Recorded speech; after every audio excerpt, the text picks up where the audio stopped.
The board I'm giving away is 11 inch at the widest point and 10.5 inches at its narrowest point and 20 inches overall.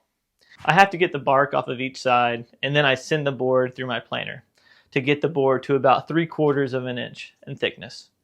Finding the middle of the board can be a little tricky since the two ends are not exactly the same widths. But if you find the middle of both sides, you can find the middle overall. Finding the middle of the board is important for installing the handles later on. Before I install the handles, I first need to pre-drill where the handles will go. The handles I used need holes that are 3 inches apart. You can find these identical handles on Amazon for a reasonable price. I will link them in the description.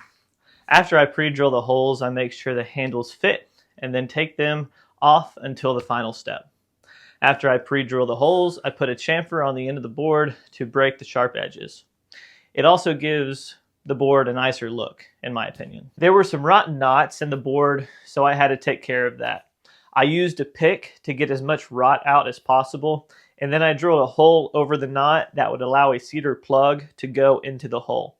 I used a Japanese pull saw to cut off the remaining plug flush to the tray. Then it was on to sanding. I then sand the tray to 120 grit, working my way up to 220 grit, making sure to clean the surface of the board between coats to help prevent pigtails. After sanding, I add a coat of polyurethane and let it dry overnight. The next day, I scuff the surface with 320 grit, clean the dust off, and then add the last coat of polyurethane. I let that dry and then add the feet to the bottom of the board, and this project is complete. If you made it to the end of the video, I really appreciate it. I hope to see you in the next one. Good luck on the giveaway.